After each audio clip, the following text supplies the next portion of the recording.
ጨረሳችሁ? አዎ ጨረስን አባዬ። እና ወደ ቤት እንሂድ። ሰላም እናትዬስ? እናትሽ ወደ ቤት ሄዳለች። ሰላም ግን ከሆስፒታል ውጭ ነው ያለችው። እንደሱ ከሆነ እናንተም ወደ ቤት ሂዱ በቃ። አንቺስ? አባቴ እዚህ ሆስፒታል ነው ሕክምናውን እየተከታተለ ያለው። እዚህ መቆየት አለብኝ። ከሆነ ጥሩ። አንድ ጊዜ ብቻሽን ማናገር እችላለሁ? ችግር የለውም። ይቅርታ፣ አንድ ጊዜ ወጣ ብለሽ ትጠብቂኝ። ይህን ያህል ከባድ ነገር ነው የምታወሩት? ብዙ አልቆይም። ሰላምን ውጭ ታገኛታለሽ። እዛው ጠብቂኝ። ምርመራውን ልናደርግ ሄደን እኮ ነው።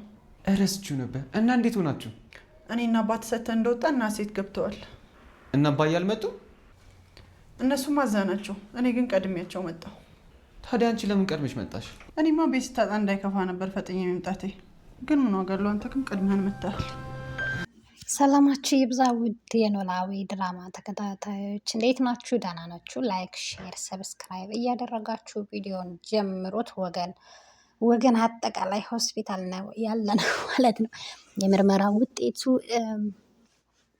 እስከሚመጣ ማለት ነው። አሁን ግን ምርመራ እያደረጉ ነው።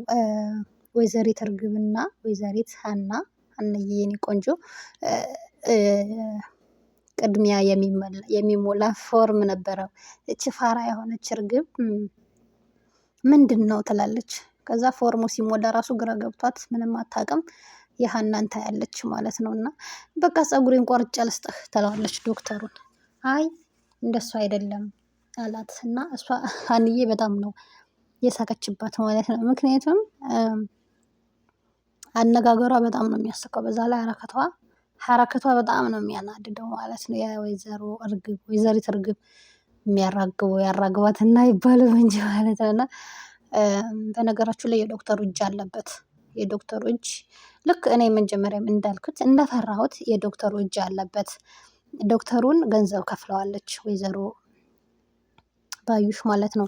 ገንዘብ ስለከፈለችው በቃ አማራጭ የለውም የእሷን ሀሳብ ከመቀበል ውጭ ማለት ነው። እና ስለ ሀና ይጠይቃታል። እንዴት አወቅሽ ምናምን ይላታል። ከፀጉር እንደሚወሰድ ምናምን ይላታል። ከዛ በኋላ እኔ ሕክምና ተምሬያለሁ እናም ሰርቼበታለሁ። ደሴ እያለሁ የግል ሆስፒታል ተቀጥሬ ሰራ ነበረ ትለዋለች። በጣም ተገረመ። እጅግ በጣም ነበር የተገረመው ዶክተሩ ማለት ነው። እንዴት ምናምን እንጂ ነው ወይዘሮ ሜላት ሰራተኛ አይደለሽ እንዴ ምናምን ሲላት፣ ይቅርታ ዶክተር አሁን የሀናን ታሪክ ለመስማት ነው የመጣ ነው ትለዋለች እርግብ። አይ ይቅርታ በጣም እንደሱ ማለት እንኳን አይደለም ምናምን ይላታል። ከዛም ዶክተሩ ምርመራ እንዲሰጡ ፀጉር እንዲሰጡ ወደ ሌላ ክፍል ይልካቸዋል ማለት ነው። ዶክተሩ በጣም እየተጸጸተ ነው።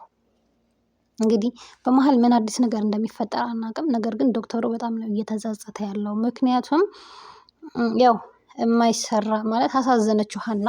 በዛ ላይ ሀናን ሲያያት ንጹህ እንደሆነች በቃ ለእውነት ማለት አንዳንዴ ህሌና ያለው ሰው ህሌናው ይወቅሰዋል ማለት ነው። ህሌናው ውቅስ እያደረገው ያለ ይመስላል። እቤት ደግሞ ወይዘሮ ሜላት እቤት መታ ልጇን እንዴ መታሃል እንዴ? እኔ እኮ ቀድሜህ መምጣቴ ነበረ፣ አንተ ግን ቀድመህናል ምናምን ትላለች። እማዬ የት ሄዳችሁ ነው ጠረግ ብላችሁ ይላታል። ምርመራውን ልናደርግ ነው ልጄ ምናምን ትላለች። ረስቼው ነበረ ይላታል። እና እንዴት ሆነ ምናምን ሲላት፣ እኔና አባትህ ሰጥተናል እና እኔ መጣሁ፣ እነሱ ገና አልሰጡም ትለዋለች። ምግብ በላ ስትለው፣ አይ የሚበላ ነገር ምንም ስለሌለ እኮ ልሰራ እያልኩ ነው የመጣሽው አላት። እቺ ጥጋበኛ አያት አይደለ እንዴት ምግብ እንኳን ሳሰራ ትሄዳለች ምናምን። ማንን ነው? ሰላምን ነው ይላል። የምን ሰላም ነው? እርግብ ነው ወይ አንተ ልጅ? የምን እርግብ ነው? ይቺ ሀና ተብዬዋ ናት እንዴ? እማዬ እንዴት እንደዚህ ታያለሽ? ሰው እኮ አይመቸውም ሁሌ። ስለዚህ አልተመቻት ይሆናል፣ ሰዓት አታ ይሆናል ይላል። እና በጣም እነሱ ኦልሬዲ ሴትዮዋ ብቻ ነች እንጂ ያልታወቃት፣ እነሱ ኦልሬዲ ሁሉም እህታቸው እንደሆነች አባትየውም ልጁ እንደሆነች ነው የጠረጠሩት ማለት ነው። እና ቆይ ጠብቂ፣ ከዚህ ቤት መንቅር አድርጌ ነው ማወጣሽ፣ ይቺ ውጤት ብቻ እጄ ትግባልኝ ትላለች ወይዘሮ ሜላት ማለት ነው። እዚህ ጋር ደግሞ ሀና ሰላምና አባቷ እያወሩ ነበረ። ከማዬ ጋር እንዴት ናችሁ ምናምን፣ እናንተ ስትጣሉ ብቻ ነው የምናያችሁ፣ ሰላም ሆናችሁ አታውቁም ምናምን። እንዴ ልጄ በጣም ሰላም ነን መቼ ነው እንደዛ ያየሽው ምናምን ይላታል ማለት ነው። እና አይ ሰላም ሆናችሁ አይተናናቅም፣ ለማንኛውም ግን ችግር የለውም እናንተ አለች። ግን አባዬ ሰላም ሀና ወይስ እርግብ ነው ልጅህ እንዲሆን የምትፈልገው? አይ ውጤቱ ምንም ቢሆንም ልጄን ነው፣ ግን ሀና ደስ የምትል ልጅ ናት፣ በጣም ጥሩ ልጅ ነች ምናምን እያለ ስለ ሀና ያወራል። በቃ አባትየውም ያው ሀና እንድትሆን ነው የሚፈልገው፣ ልጁ ሀና እንድትሆን ነው የሚፈልገው። እና ሲያወራትም ምናምን እንዴት አይነት ቤተሰብ ነው ያሳደጋት፣ እንዴት ነው ያሳደጓት እያለ እጅግ በጣም ይገረማል። እና እኔ ግን ሀና እንድትሆን ነው የምፈልገው ትላለች ሰላም። በቃ ጉጉቷ ሀና እንድትሆን ነው፣ ሀና እህቷ እንድትሆን ነው የምትፈልገው ማለት ነው። እና እነሷን በደንብ ገብቷቸዋል፣ እርግብ ለምን እንደመጣች ምናምን ውስጥ ልቦናቸው ራሱ ገብቷቸዋል። እናትየዋ ግን ሊገባት አልቻለም፣ እውነታው ሊታየት አልቻለም ማለት ነው። እና እውነታው አንድ ቀን ይወጣል። እዚህ ጋር ደግሞ ሀናን ብቻሽን ላናግርሽ እያለት ነበረ።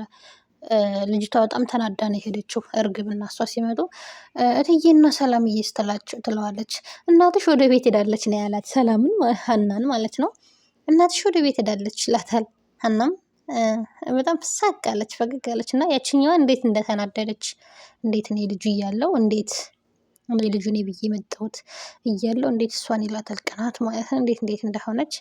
ከዛ አንዴ ብቻሽን ልናግርሽ ፈልጌ ነበረ ይላታል። እሺ አለች። ይህን ያክል የምታወሩት ከባድ ጉዳይ ነው አለች እርግብ። ወደ ውጭ ሂጂ፣ ሰላምን ታገኛታለች፣ መጣውን የማልቆይም ብሏት ለምንድን ነው የፈለጉኝ ጋሼ ትለዋለች። አይ አባትሽን ልታወቃቸው ፈልጋለሁ አላት። በፍጹም በጭራሽ አይሆንም አለችው።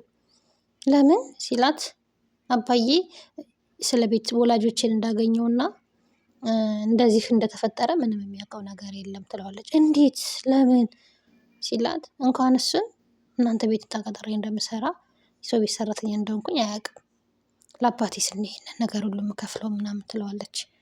እና በጣም ነው የተገረመው። ምን አይነት ቤተሰብ ነው ያሳደጋት ትለዋለች። እኔ ቤተሰብ ፍለጋ አይደለም የመጣሁት፣ ከቤተሰብም በላይ የሆነ አባት አለኝ ምናምን ትለዋለች። እና በጣም ነው የተገረመው ማለት ነው። ዶክተሩ ራሱ በጣም የገረመኝ ዶክተሩ ራሱ እንትን ብሏል። ህሌናው እየወቀሰው ነው። ህሌናው አልቻለም። በቃ ያናገራት እዟት ገብቶ ታሪኳን ስትነግረው ምናምን ውጭልኝ ብቻ መሆን እፈልጋለሁ አላት። ማለት ህሌናው እንትን እያለው ነው። ህሌናው በጣም እየወቀሰው ነው ያለው ማለት ነው። እና ውጤቱን በትክክለኛው መንገድ እንዲሰጥ ቢያደርግ ምኞታችን ነው ማለት ነው። እስኪ አብረን የምናየው ይሆናል። በቀጣይ ክፍል የምናየው የምናቀርበው ይሆናል። ውድ ቤተሰቦቻችን